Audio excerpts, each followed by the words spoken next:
الحمد لله رب العالمين والعاقبة للمتقين والجنة للموحدين والنار للعاصين ثم الصلاة والسلام على أشرف الأنبياء والمرسلين وخاتم النبيين مولانا أبي القاسم محمد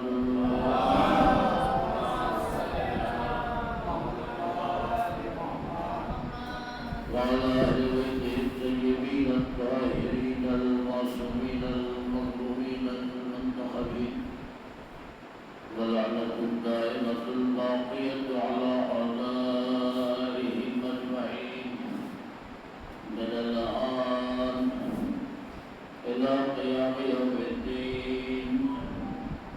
أما بعد فقد قال رسول الله صلى الله عليه وآله وسلم: بسم الله الرحمن الرحيم. إن الحسين مصباح الهدى والسفينة النجاة. صلى على محمد.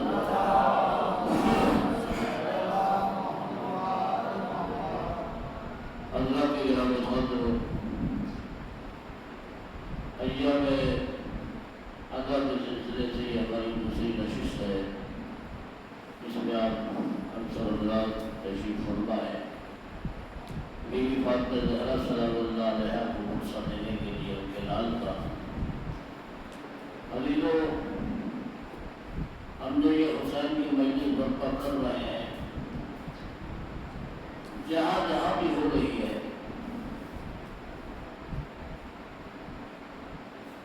ہم ان کے اوپر احسان نہیں کر رہے ہیں. یا جو حضرات امام بارگاہوں میں سجاوٹ کا کام کرتے ہیں، یہ ان پر احسان نہیں کر رہے ہیں. علم و تعالیہ شبیہ تابوت برابر کرتے ہیں کہ ان کو پر احسان نہیں کر رہے ہیں. مجلس میں تبرکات تقسیم ہو رہے ہیں، دعاء یہ تحاشا، تو ہم یہ ان کے اوپر احسان نہیں کر رہے ہیں. ماتم زنجیر و قبا لگا رہے ہیں، یہ ہم ان کے اوپر احسان نہیں کر رہے ہیں. یا آپ کسی اللہ کے آنے کی خاطر تواضع و خدمت کر رہے ہیں، تو آپ اس کے اوپر احسان نہیں کر رہے ہیں. فرش شہدہ بچھا رہے ہیں، تو آپ احسان نہیں کر رہے ہیں. حل یہ ہے کہ یہ ہماری ماں بہنیں کی جو آتی ہیں تو بی بی سیدہ پہ کوئی احسان نہیں کر رہے ہیں. یہاں تک کہ اگر کوئی ذاکر، کوئی خطیب، کوئی روضہ خان کو بلا رہے ہیں، کسی مولوی، کسی ذاکر کو ہم بلا رہے ہیں، تو آپ اس کے اوپر احسان نہیں کر رہے ہیں. بہت اہم پیغام میں پہنچانا چاہ رہا ہوں، یہ ہمیں آپ سب کو غور کرنا ہے. کسی طرح کا یا ہم جو نمازیں پڑھتے ہیں اس کے اوپر احسان نہیں کرتے. یہ اذان جو مؤذن دیتا ہے یہ احسان نہیں کرتا. اتنی زحمتیں اٹھا کر کے ہم کاروبار چھوڑ کر کے، اپنا بزنس چھوڑ کر کے، اپنی جاب کی چھٹی لے کر کے نماز پڑھنے کے لیے آتے ہیں، مجلس میں شرکت کے لیے آتے ہیں. یہ ہم اللہ میاں کے اوپر کوئی احسان نہیں کرتے ہیں. یا بانی مجلس جو مجلس کر رہا ہے وہ مولا پہ احسان نہیں کر رہا ہے. جو بھی زحمتیں، ذرہ برابر کام جو ہو رہا ہے وہ ہم اور آپ کسی پر احسان نہیں کرتے ہیں. نہ آپ میرے اوپر احسان کرتے ہیں، نہ میں آپ کے اوپر کوئی احسان کر رہا ہوں. نماز پڑھ رہے ہیں، پڑھنے آ رہے ہیں، تو میں نہ اللہ کو کوئی احسان کر رہا ہوں، نہ وہ میرے اوپر کوئی ایسا احسان لاد رہا ہے. جو کیا کر گیا، جو کیا یہ اس کا کمال تھا، یہ اس کی ذات والا سے بات تھی، جو کر گیا. نہ چاہتا تو نہ ہوتا. جو بھی ہم امور انجام دے رہے ہیں سلسلے سے بھی، تو ہم کسی کے اوپر کوئی احسان نہیں کرتے. اب یہ ہے کہ جب ذاکر بلایا جاتا ہے، مسئلہ اس کے کھانے پینے کا ہوتا ہے، اس کے ناشتے کا ہوتا ہے، اس کی آمد و رفت کا معاملہ ہوتا ہے، یہ کوئی احسان آپ نہیں کرتے۔ اب میں آخر میں وہی بات کہنے جا رہا ہوں جو اصل اہم بات ہے، یہ سارے امور جو امداد دیے جا رہے ہیں یہ احسان نہیں ہے، نہ مولا پہ کوئی احسان ہے، نہ مالیے مجلس مالیے امباڑے کے اوپر کوئی احسان ہے، نہ اللہ اور رسول کے اوپر کوئی احسان ہے۔ یہ تو ہمارا اور آپ کا اللہ کا، رسول اور اہل بیت کا حق ہے جو ہم ادا کر رہے ہیں۔ صلوات بھیجیے محمد والے محمد۔ یہ حق ہے جو ہم بڑے آسانی سے اور بڑے جوش و بڑے جذبے سے اور دلجوئی کے ساتھ، دلچسپی کے ساتھ ماشاءاللہ ہم ادا کر رہے ہیں۔ بس یہی ہم جو تھوڑا بڑا ہم مولا ادا کر رہے ہیں، مولا اسے آپ اپنی بارگاہ میں قبول کر لیجیے اور ہماری توبہ جو کچھ بھی ہے، گناہ جو ہے، اسے درگزر فرما اور اسے معاف فرما دے۔ ہماری جو بھی پریشانیاں ہیں اور جو گرفتاریاں ہیں ہماری زندگی میں، پروردگار مولا کے صدقے میں ہمارے اس پریشانیوں کو اور اس مشکلات کو پروردگار برطرف فرما۔ ایک صلوات ہے محمد والے محمد۔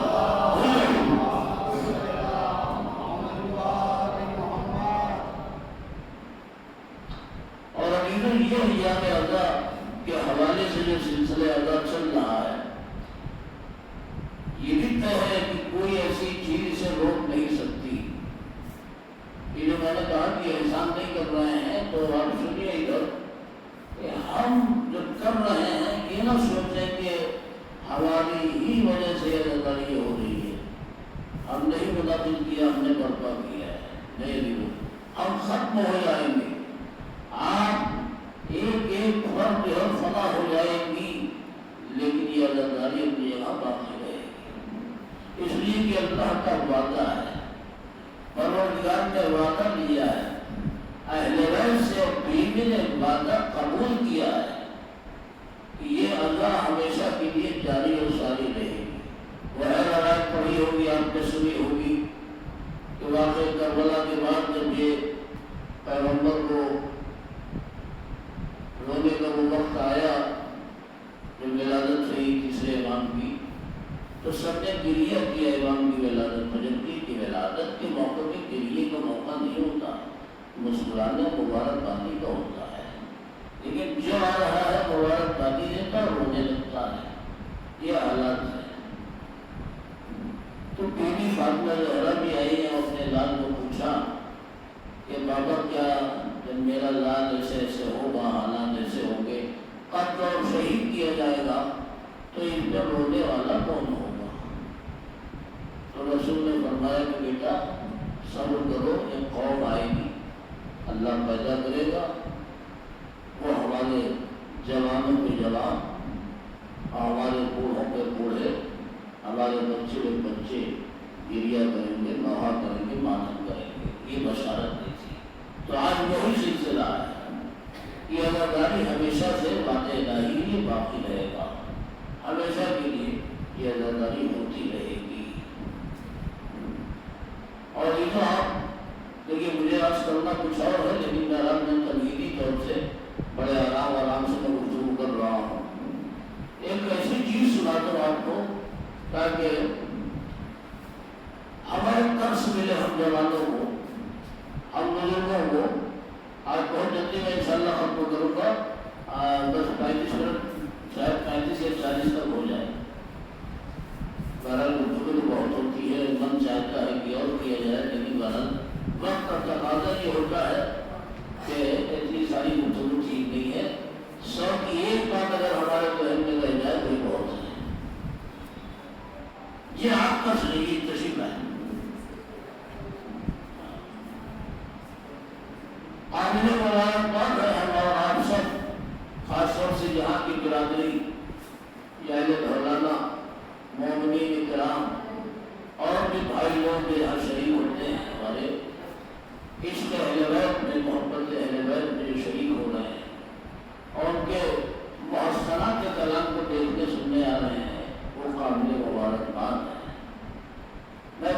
بات سنا دوں آپ کو، پھر میں آخری امام حسین علیہ السلام کے فضائل کو میں انشاءاللہ نقل کروں گا۔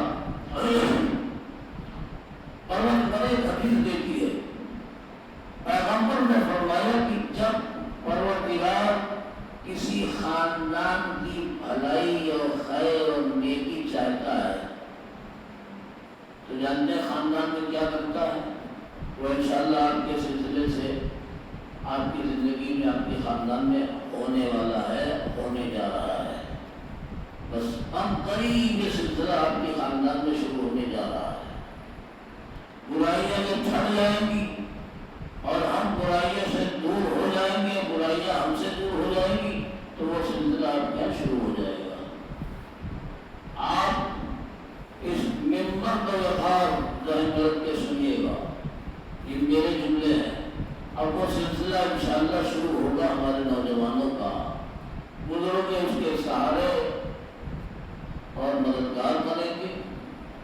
بچے جو آئیں گے انشاءاللہ نوجوان، وہ ہمارے اس مسئلے کو حل کرے گا۔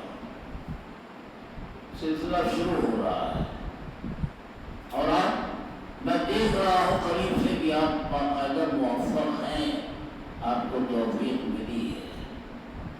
جب اللہ کسی کی بھلائی چاہتا ہے، کسی قوم کی، کسی خاندان اور قبیلے کی، تو آپ کا جو کہ خاندان ہے، میں اس لیے اس لحاظ سے سنا رہا ہوں، یا پورا ٹھولانا محلہ لے لیجیے بھی اس طرح کی کیفیت رکھتے ہیں۔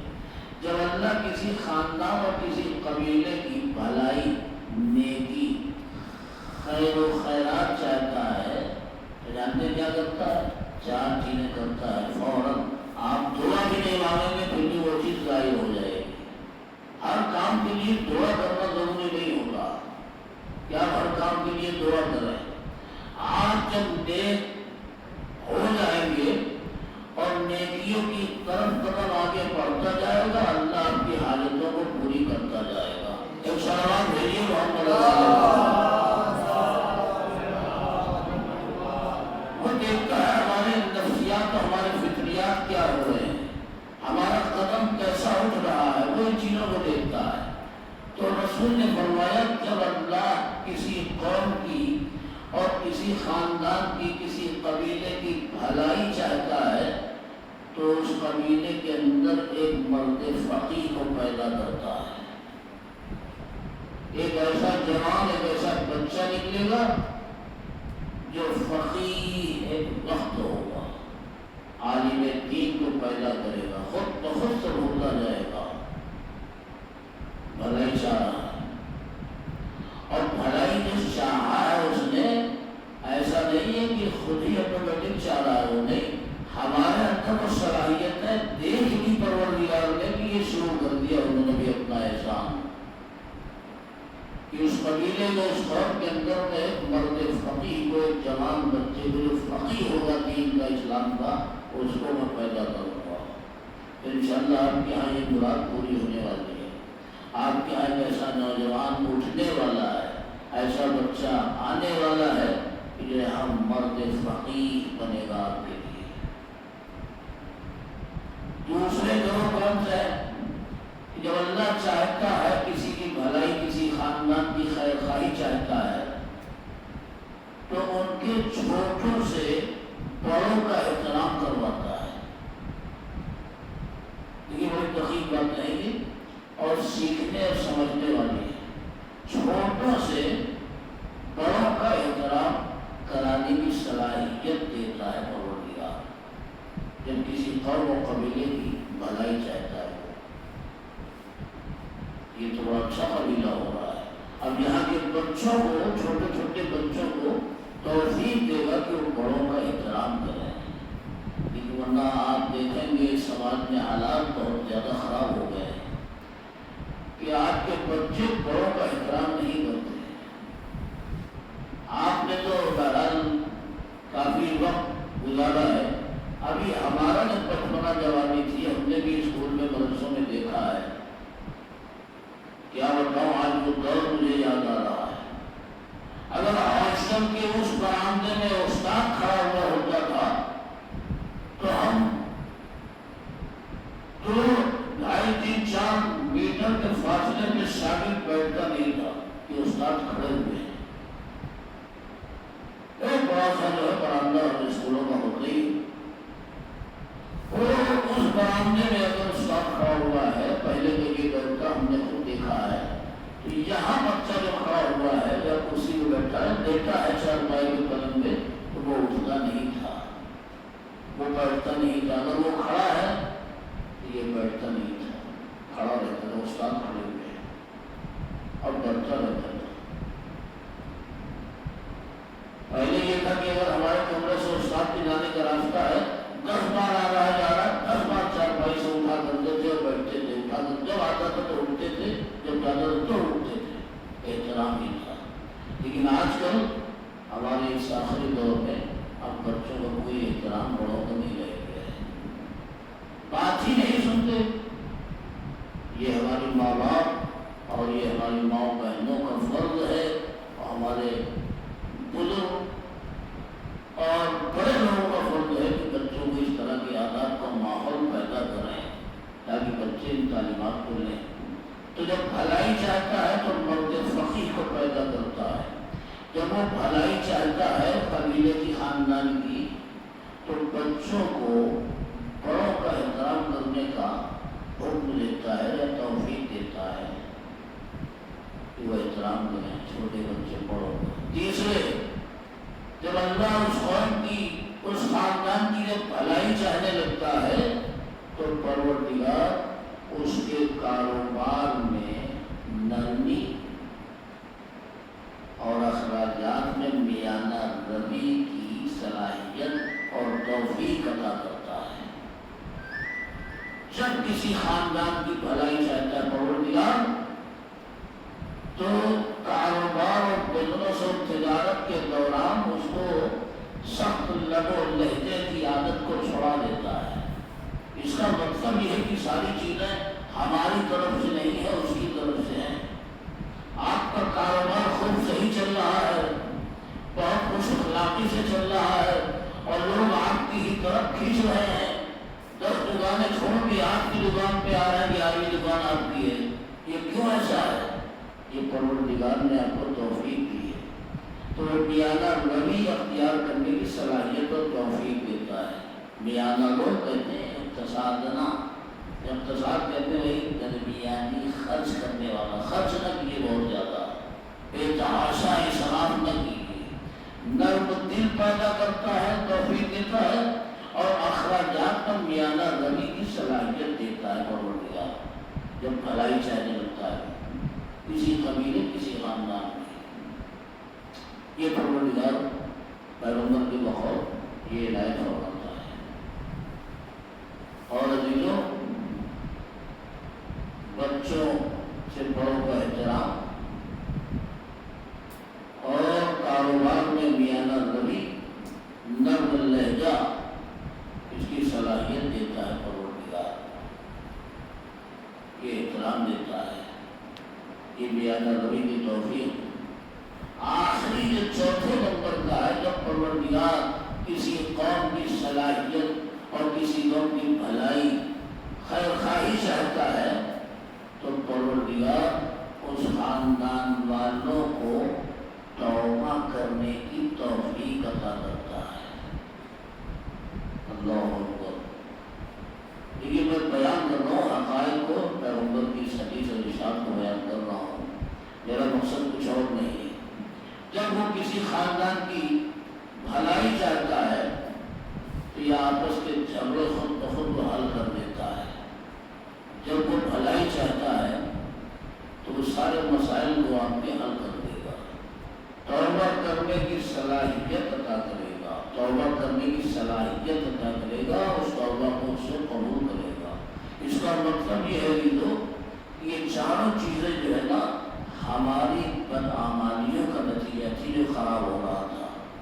اس کا ہاتھ ابھی تک اس میں نہیں آیا تھا، اس کی نظر عنایت ابھی تک نہیں تھی، اس کی نظر رحمت، نظر فضل و کرم اس کا ابھی ہماری زندگی میں نہیں تھا. اس لیے یہ سب چیزیں اور آثار پیدا ہو رہے تھے، ہم ابھی تک دیکھ رہے تھے. عزیزوں، لیکن جب وہ بھلائی چاہنے لگے گا تو ان تمام نیکیوں سے سے آپ کو انشاءاللہ سنوارے گا۔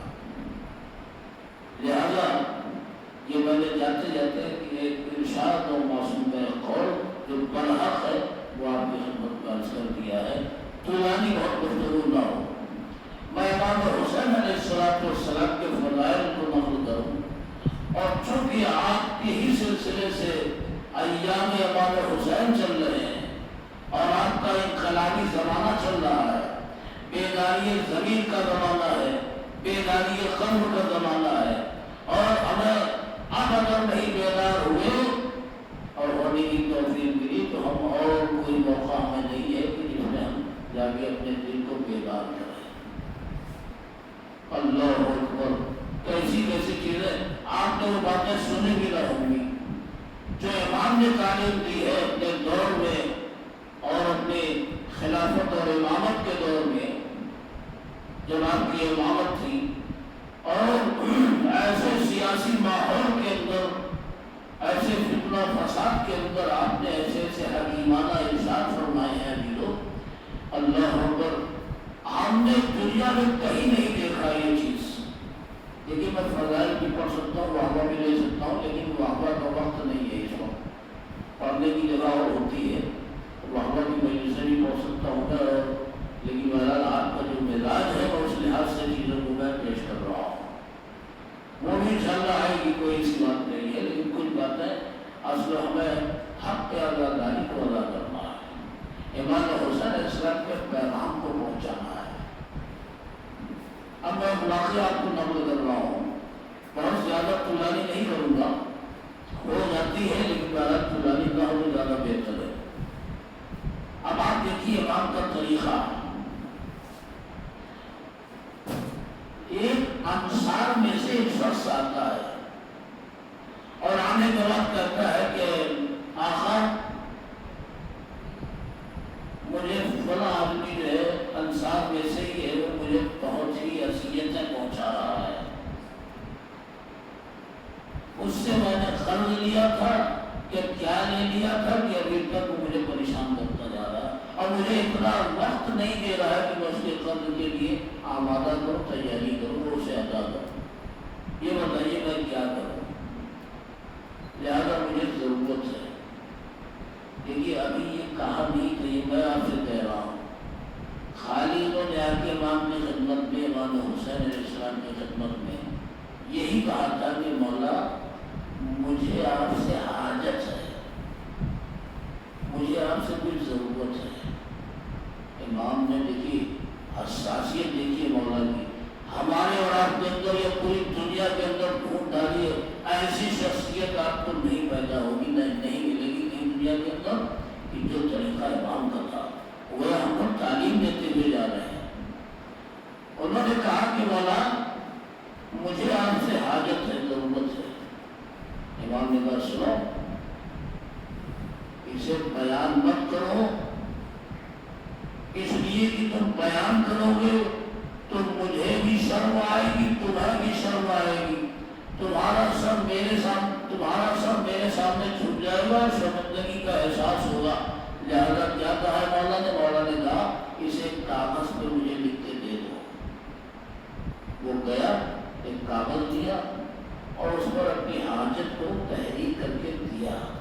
امام کو پکڑا دیا پرچی، وہ تحریر پکڑا دیا۔ امام نے جا کر کے اسے اپنے بیت شرف میں جا کے پڑھا، دیکھا۔ پڑھنے کے ساتھ ساتھ جب گھر سے باہر آپ نکلے ہیں تو اس میں جانتے کیا لکھا تھا؟ اس میں لکھا تھا اس غریب نے کہ میں 5,000 یا 500 دینار کا میں فلاں شخص کا مخلوق ہوں، وہ مجھے بہت اذیت دے رہا ہے اور طلب کر رہا ہے۔ امام نے یہ پڑھ لیا اندر بیت شرف کے اندر۔ جب آپ نکلے ہیں تو وہ تھیلی غلام سے مانگا کہ وہ دینار کی تھیلی مجھے لاؤ۔ تھیلی نہیں تھا مولا نے کہ جس میں 1,000 دینار تھے موجود۔ امام نے اس کو بلایا، کہا 1,000 دینار لے جاؤ، 500 تم اس کو قرض ادا کرنا اور 500 تم اپنے ضرورت گھر کے لیے تم خرچ کرنا، صرف کرنا۔ وہ چلا گیا۔ وہ چلا گیا اٹھ کر کے، لیکن یوں ہی نہیں گیا، یہ سنیے، اٹھ کے گیا تو امام نے پھر ایک مرتبہ سے آواز دی، مخاطب ہوئے کہا کہ سنو، اب یہاں سے سننے کی بات ہے ہمارے اولاد میں، یہ امام ہی کر سکتا ہے، کوئی دوسرا نہیں کر سکتا، امام ایک بار ہی سے انجام دے سکتا ہے اور اس دستور کو ادا کر سکتا ہے۔ امام نے بیٹھایا، کہا سنو، کبھی بھی ہر کسر ناقص سے سوال مت کیا کرو، تعلیم بھی دی، طریقہ بتایا، کہا جب بھی سوال کرنا تو دیندار آدمی سے سوال کیا کرو، جو دیندار ہو، یہ ہمارے لیے بھی درس ہے، اور کہا کہ بالغ آدمی سے سوال کیا کرو، ہر کسی سے مت مانگا کرو۔ تیسرے نمبر پہ امام نے کہا شریف النسب افراد سے سوال کیا کرو، ورنہ کسی سے سوال مت کیا کرو۔ یعنی ادھر اللہ کے رسول کے نواسے نے اس کی ضرورت کو بھی پورے کیا اور ساتھ ساتھ تعلیم سوال کرنا بھی بتا دیا ہے کہ ہر قسم آکر سے سوال مت کیا کرو، کرو تو ایسے آدمی سے کہ جو دیندار ہو۔ اس کا مطلب یہ ہے کہ سوال کرنے والے کا بھی دیندار ہونا چاہیے اور جس سے سوال کیا جائے مسئول اسے بھی دیندار ہونا چاہیے، اور فرمایا نہیں، دونوں کو دیندار ہونا چاہیے، جو سوال کرنا سائل اسے بھی باوقار ہونا چاہیے اور جس سے سوال کیا جا رہا ہے اسے بھی باوقار ہونا چاہیے، جو سوال کر رہا ہے سائل اسے بھی شریف النسب ہونا چاہیے اور جس سے کر رہا ہے آدمی جو مسئول ہے اسے بھی شریف النسب ہونا چاہیے۔ اس کا مطلب ان تینوں باتوں کا نتیجہ کیا ہوا؟ اب اس سے نتیجہ یہ نکلا کہ ہر مانگنے والے کو نہیں دیا جا سکتا، بس ہر قسم آ کر مانگنے والا آتا ہے تو دھندا ہو گیا ہے۔ ان تمام کاروباروں میں سے ایک کاروبار یہ بھی ہو گیا مانگنا، بھکاری بننا۔ آپ دیکھیے ہر شہر میں آ گئی یہ بات، اچھے خاصی ہٹا کٹا کھاتے پیتے موٹے دادے بھی مانگ رہے ہیں، ان کی وراثت میں ان کو یہ ملا ہے، ان کے فیکٹری کمپنیاں چل رہی بڑی بڑی بھیک مانگ رہے، ایسے بھی لوگ کروڑ پتی ہیں بھکاری۔ آپ پوچھئے ادھر ٹی وی میں بھی، اس میں ہم نے ایک بار دیکھا تھا، اس میں یوٹیوب پہ بھی آتا ہے، خراب پتی آدمی ہوتے ہیں یہ بھیک مانگے بھکاری لوگ، فیکٹری میں کوئی چل رہی، کمپنیاں چل رہی ہیں، کاروبار تجارت بزنس ہو رہا ہے، لیکن عادت کیا بنا رکھی ہے؟ بھیک مانگنا، روڈوں پہ ٹہلنے ان کو گاڑیاں پکڑنا، صفائی کرنا اور ان سے بھیک مانگنا، یہ چل گیا ہے۔ تو ہر قسم آکر لوگ سوال بھی کرتے ہیں، مجھ سے بھی ہوا ہے مولانا ایسا آدمی دینا کیسا ہے، میں نے کہا آپ بلّہ بلّہ دے دیجیے ورنہ حق تو نہیں ہے ایسے آدمی کو، لیکن آپ دے سکتے ہیں، اگر 1 روپے 2 روپے دے دیے تو کیا ہوتا ہے، لیکن آپ کو یہ کار خیر آپ کی نیت کی بنیاد پر صحیح جائے گا، ایسا نہیں کہ آپ نے جو ہے وہ پیسے پھینک دیا کسی ایسے ویسے کیا، نہیں، آپ کے نامۂ اعمال پہ وہ صحیح جگہ اچھی جگہ اس کا عدل لکھا جائے گا اور ملے گا آپ کو باخبر ہو۔ لیکن زیادہ تر آپ کی نظر جو ہے ایسے افراد کے اوپر ہونی چاہیے جو دیندار ہو، مانگنا بھی ایسے ہی سے چاہیے جو دیندار ہو، جو باوقار ہو اور شریف الحسب ہو۔ امام سے یہ پوچھا گیا کہ مولا دیندار ہونے کی کیوں شرط لگا دیا آپ نے؟ دیکھیے اب یہ نقطہ آپ کے دیکھنے کا ہے، امام نے شرط لگا دی کہ ہر قسم آکر سے سوال مت کیا کرو، مگر اس سے کرو جو دیندار ہو، اسلام والا ہو، اہل قرآن ہو، اہل اللہ ہو، اللہ والا ہو، مگر دیندار مکمل ہو، اسلام کا ماننے چاہنے والا ہو، ایسے سے سوال کیا کرو۔ امام نے اسے قرض دیا، ادا کیا 100,000 دینار، اور اس کے بعد تعلیم سوال بھی دیا کہ سوال کرو تو کیسے کرو گے، ہر قسم آکر سے نہیں۔ تو پہلے نمبر پہ بتایا کہ دیندار اس لیے امام نے فرمایا اس لیے کہ جب تم دیندار آدمی سے سوال کرو گے تو دین کی حفاظت کرنے کی خاطر تمہیں محروم نہیں کرے گا، دین کی حفاظت میں دے گا، اسے دین کا درد ہے، دیندار ہے نا، یہ چھٹکارے گا نہیں، ڈانٹے گا نہیں، تمہیں بھگائے گا نہیں دروازے سے۔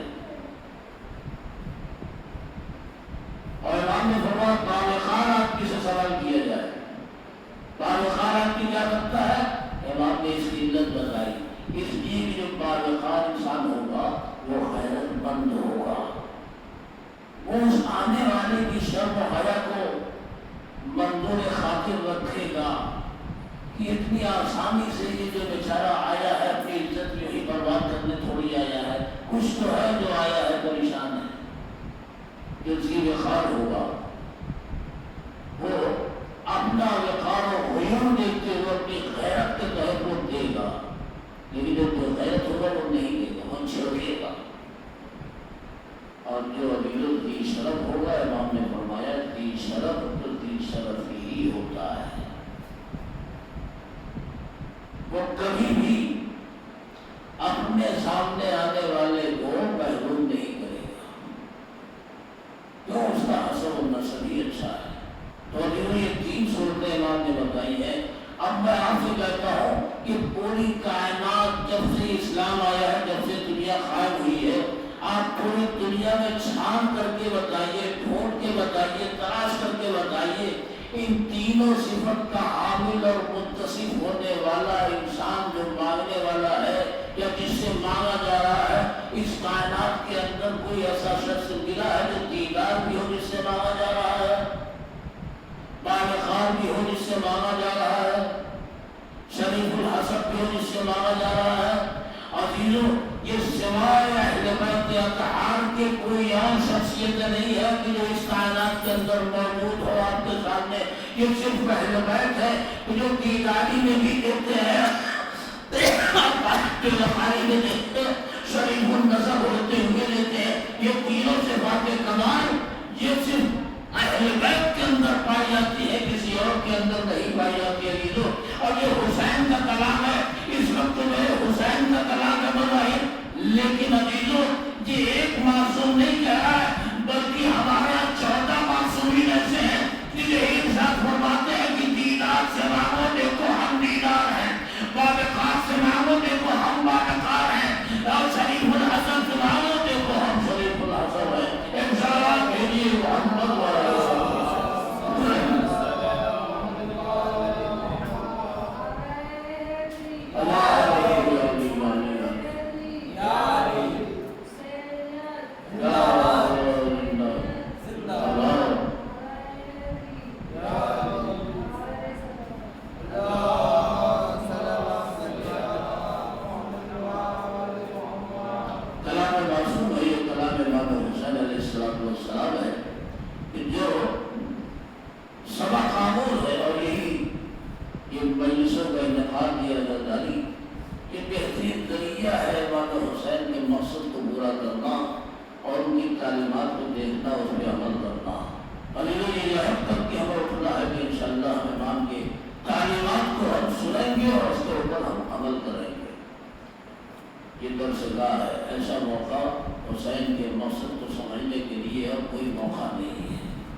جیسی تعلیمات جیسے حکم ہے اہل بیت کے ہمارے امام دیکھیے، حالانکہ ان کو تصور کیا جاتا ہے کہ امام جو مظلوم تھے اور بہت سیدھے سادے تھے اور حق کی راہ میں اپنی جان بہت جلدی سے قربان کرنے کے لیے تیار رہتے تھے، جو سمجھتے ہیں لوگ گریہ کرنے والے گریہ کرانے والے تھے، وہ ان کا کوئی کام نہیں تھا۔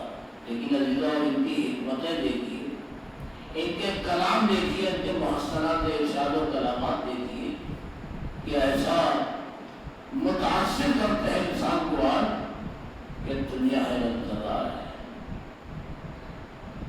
لہذا اس دنیا میں ہمیں راستے سے بھٹکانے والے، گمراہ کرنے والے بھی ملتے ہیں۔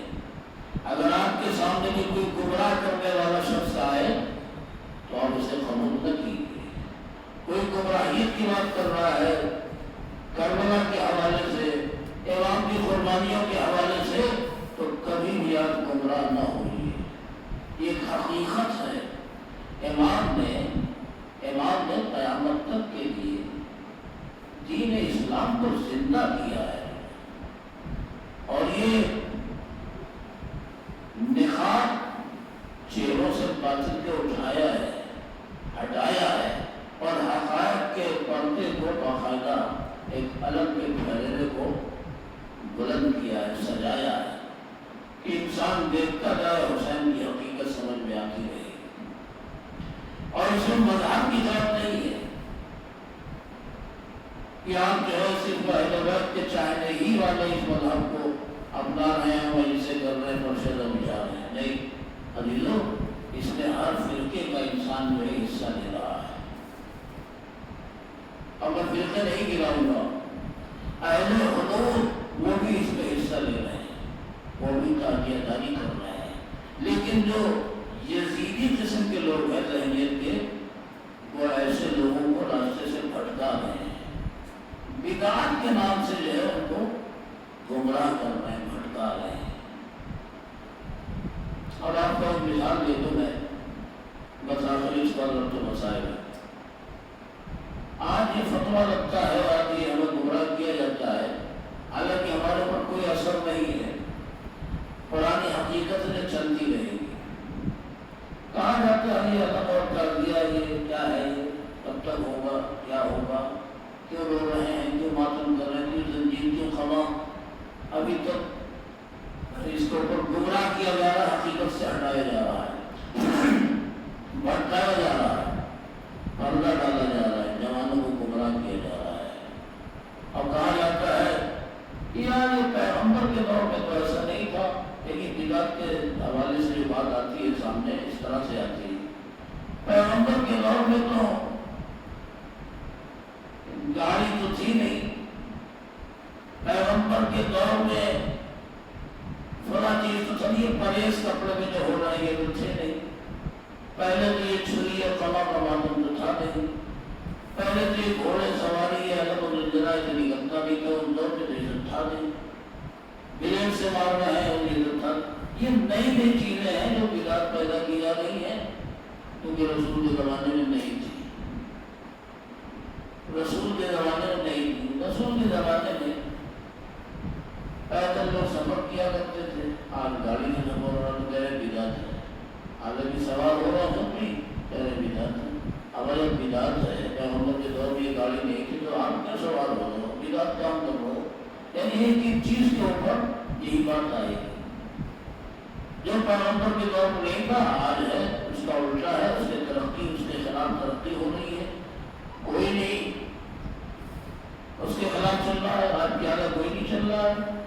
ہوائی جہاز میں سواری لے رہے ہیں، پلین اور گاڑی سے، ٹیکسی سے، کار سے سواری، یہ پیغمبر کے دور میں نہیں سمجھے، بدعت ہو رہی ہے۔ یہ ماتم کہاں پر اس وقت یہ بھی کہتے ہیں۔ تو عزیزو، آپ تاریخ پڑھیے، قرآن مجید کے اندر ہے وہ بات کہ جناب یعقوب علیہ السلام نے جو اپنے بھائی کو کھویا ہے، جناب یوسف کو، ان کے بھائیوں ہی نے تو ستایا ہمارا تھا، اور بھائیوں ہی نے قتل کیا تھا، بھائیوں نے ستایا تھا۔ تو جانتے تھے جناب یعقوب کا انداز کیا؟ جناب یعقوب کا انداز یہ تھا کہ باہر روڈ پہ جا کر کے سر راہ بیٹھ جایا کرتے تھے اور ماتم کرتے تھے۔ ماتم کے بھی اقسام ہیں، کبھی سینہ پیٹ کے ماتم ہوتا ہے، کبھی جو ہے وہ رخسار کے تماچے مارتے ہیں، یہ بھی ماتم ہی ہے، اور کبھی سر پیٹ کے جو ہے ہائے ہائے ہائے حسین ہائے حسین، یہ بھی ایک ماتم ہے۔ یہ ماتم کے کئی اقسام ہیں۔ ان تمام ماتموں کو ہمارے یہاں بدعت کا فتویٰ لگایا جا رہا ہے۔ یہ اور لوگ ہیں جو پھیلایا جا رہا ہے، حالانکہ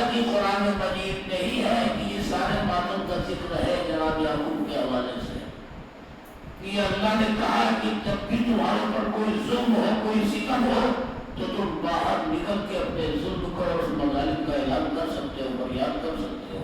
تو ہم جو کر رہے ہیں، ہم قرآن کے خلاف نہیں کر رہے بلکہ قرآن کے مطابق ہی کر رہے ہیں۔ ایک صلوات بھیجیے محمد والے۔ نئی نئی چیزیں ان کے سامنے آ رہی ہیں کہ ہمارے جوانوں کو جو بھٹکایا جا رہا ہے عقائد، لیکن کبھی بھی عزیزوں کام دھرنے کی ضرورت نہیں ہے۔ جو اصول ہمارے نبیوں نے، جو اصول اللہ نے، جو اصول ہمارے اماموں نے دیا ہے، بتایا ہے، اسی اصول کے اوپر ہم کو چلنا چاہیے۔ یہ یاد رکھنا چاہیے ہمارے جوانوں کو، سلسلے کو جاری رکھنا چاہیے۔ تھوڑی سی ایک قدم ہم کو آگے بڑھنا ہے، اس کا باقی اپنا خود سہارا دے گا، یہ تمام چیزیں خود کو انجام دے گا اور دلائے گا۔ چنانچہ آپ دیکھ رہے اس وقت ساری دنیا کے اندر جہاں جہاں بھی حسین کے چاہنے والے ہیں، اہل بیت کے محب ہیں اور حسین کے چاہنے والے ہیں، اہل بیت کے چاہنے والے ہیں، آج ہر جگہ چھوٹی سے چھوٹی جگہ بیت حسین قائم ہے اور سیدہ کا پرسر کیا جا رہا ہے۔ اور کمال کی بات ہے کہ ہر جگہ ہر عزادار اپنی بیوی کو اور اپنے حسین کو اپنے آقا خانے میں بلانے کے لیے ہمہ تن پوشا ہے، تیار ہے، چاہے اس کی جھکی ہو، چاہے اس کی جھوپڑی ہو، چاہے ٹوٹا پھوٹا مکان ہو، ہر جگہ بیوی سیدہ کو پوشا دینے کے لیے اور ہمیں حسین منانے کے لیے جمع ہو رہا ہے، عزاداری کر رہا ہے اور بیوی ہر جگہ پہنچ رہی ہے۔ لہذا یہ ایک حقیقت ہے، اس سے کبھی آپ کو ہمیں گھبرانا نہیں چاہیے، ہمیشہ یہ سلسلہ جاری رہے گا۔ بس آج جو محرم ہو گئی ہے، جو محرم کے لیے بتایا جاتا ہے، تاریخ میں ہے، مصائب کی اور مخاطب کی کتابوں میں ہے، تواریخ میں ہے، جب تو محرم آئی ہے کہ امام حسین علیہ السلام اپنے چھوٹے سے قافلے کو لے کر کے سرزمین کربلا پہ غالب ہوئے۔ عزیز جب کربلا کی زمین پہ امام پہنچے، امام مظلوم کربلا، تو روایت بتاتی ہے کہ امام نے 7 گھوڑے بدلے، لیکن کوئی گھوڑا اس سرزمین کے اوپر قیام نہیں کر رہا ہے۔ 7 گھوڑے بدلے، لیکن جب چلاتے ہیں، ایڑ لگاتے ہیں تو گھوڑا وہ رک جاتا ہے، آگے نہیں بڑھتا ہے۔ امام نے سوچ لیا، کہا کہ بس لگتا ہے کہ کربلا یہی ہے۔ آپ نے تاریخ میں ہے کہ بغل میں ایک بستی تھی، ایک قبیلہ تھا، قبیلے بنی اسد کے حوالے سے نام تھا اس کا تاریخ کے اندر۔ ان میں سے ایک بزرگ کو بلایا جو سب سے بزرگ تھا دیکھنے میں، اس سے پوچھا کہ یہ بتاؤ کہ میں نے 7 گھوڑے بدلے ہیں لیکن ایک گھوڑا بھی قدم آگے نہیں بڑھا رہا ہے، آخر سرزمین کا نام کیا ہے؟ تو اس بزرگ نے بتایا کہ اس سرزمین کا نام نینوا ہے۔ امام نے پوچھا اور کوئی نام؟ کہا اسے شرط فرات بھی کہتے ہیں۔ کہا اور کوئی نام؟ اور کوئی نام؟ کہا ہاں، 4 ناموں کے ذریعے اس زمین کو پکارا جاتا ہے، بولا جاتا ہے۔ کہا آخری نام وہ کیا ہے؟ اس بزرگ نے بتایا جو قبیلے بنی اسد سے تعلق رکھتا تھا اور بہت پرانا بزرگ انسان تھا، اس سے پوچھا امام نے کہ آخر سرزمین کا نام اور کیا ہے؟ کہا اسے کربلا بھی کہتے ہیں۔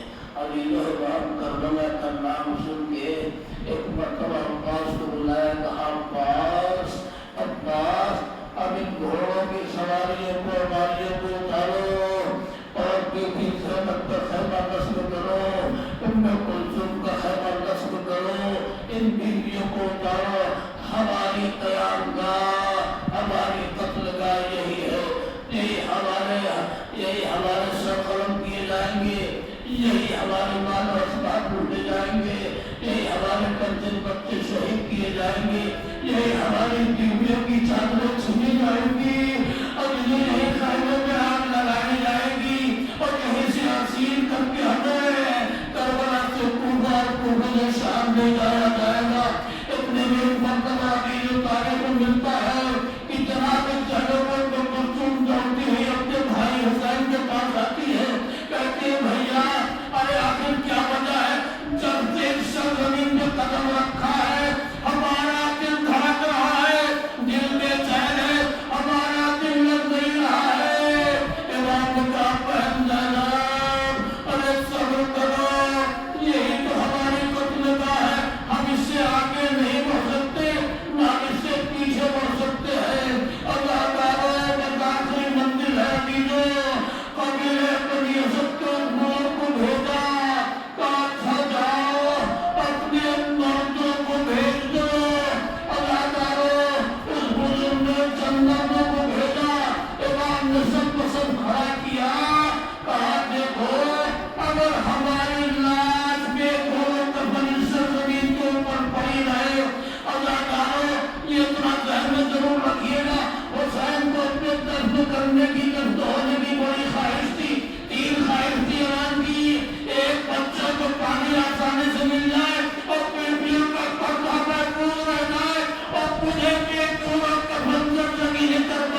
وہ گئے اپنی عورتوں کو بھیجا، عورتوں کو سب کھڑا کیا، کھڑا کرنے کے بعد ایک بار امام نے کہا کہ بیوی ہو، ارے تم مجھے جانتی ہو میں کون ہوں؟ بیویوں نے کہا امام ہم آپ کو جانتے ہیں، ہم آپ کو پہچانتے ہیں، ارے آپ رسول ذاتیہ ہیں، رسول کی بیٹیاں ہیں، نواز رسول کی بیٹیاں ہیں، ہم سب جانتے ہیں کہ آپ کا خاندان کیا ہے، آپ کس قبیلے سے تعلق، تم پہچانتی ہو تو ایک کام کرنا، جب ہمارا آخری وقت ہو اور ہمارے جنازے اس سرزمین کربلا پہ پڑے رہ کے بولو کفن، تو تم پانی بھرنے کے بہانے آنا اور ہماری لاشوں کے اوپر چند خاک مٹی کے ہماری لاش پہ ڈال دینا، تاکہ ہمارا لاشا بے بولو کفن سرزمین تمہیں پڑا رہے۔ اجرکم اللہ۔ ادھر عورتوں سے امام نے وصیت کی، کہا صاحب جاؤ اپنے بچوں کو بھیج دو۔ اداکاروں اور عورتوں نے اپنے چھوٹے چھوٹے ننھے ننھے بچوں کو بھیجا، آئے آگے کھڑے ہوئے، سب لوگ آگے کھڑے ہوئے اور امام نے اپنا تعارف کرایا، کہا کہ تم تو جانتے ہو، کہا فرزند رسول ہم آپ کو اچھی طرح پہچانتے ہیں، ہم آپ کو جانتے ہیں، کہا ایک کام کرنا کہ جب ہم شہید ہو جائیں اور بے گول کفن ہم سرزمین کربلا میں پڑے رہے اور ہماری لاش پہ کفن نہ دیا جائے تو تم مہربانی کر کے کھیلتے کھیلتے ہمارے اس جنگل میں آ جانا، ہماری لاشیں بے گول کفن پڑی ہوں گی، تم آ کر کے کھیلتے کھیلتے مٹی کے چند مٹھیاں ہماری لاش پہ ڈال دینا، تاکہ ہماری لاش، ہماری میت، ہمارا جنازہ بے گول کفن سرزمین کربلا پہ نہ پڑا رہے۔ عزادارو لیجیے، امام نے قبیلے بنی اسد کے مردوں سے، عورتوں سے اور بچوں سے وصیت فرما دی، لیکن انصاف سے بتائیے کیا یہ امام کی وصیت پوری ہوئی؟ نہیں عزیزو، میرے آقا امام مظلوم کی یہ وصیت پوری نہ ہو سکی۔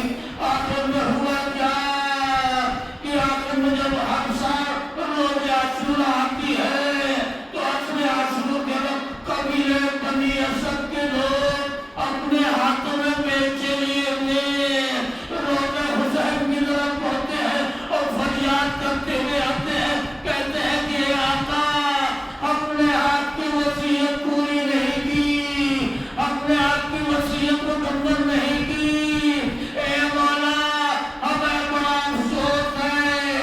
یہی وجہ ہے قبیلے بنی اسد کے لوگ ہر سال بیٹے لیے ہوئے یہی نعرہ لگاتے ہوئے روضہ حسین کی طرف آتے ہیں اور یہی نعرہ لگاتے ہیں کہ ہائے افسوس کہ ہم حسین غریب کا لاشا دفن نہ کر سکے، انا للہ و انا الیہ راجعون، لذنب قضائه وتسلیما لامرہ۔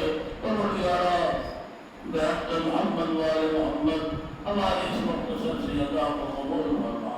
پروردگار ہم سے جو گناہ ہوا ہے بہت گنہگار، پروردگار ہمارے گناہوں کو بخش دے، پروردگار ہمیں نیکیوں کی توفیق دے کہ ہم زیادہ سے زیادہ نیکیاں انجام دیں، پروردگار ہمارے گزشتگان جو گزر چکے ہیں، مر چکے ہیں، پروردگار ان کی مغفرت فرما اور جوان معصومین میں انتہائی عنایت فرما، پروردگار جو مخروض ہیں ان کے قرض کو ادا فرما، پروردگار جو حج و زیارت کے مشتاق ہیں حج و زیارت سے مشرف فرما، جو بیمار ہیں انہیں شفاء کامل عطا فرما، پروردگارا جو بیمار ہیں انہیں شفاء کامل عطا کر، پرچم اسلام کو سربلند فرما، امام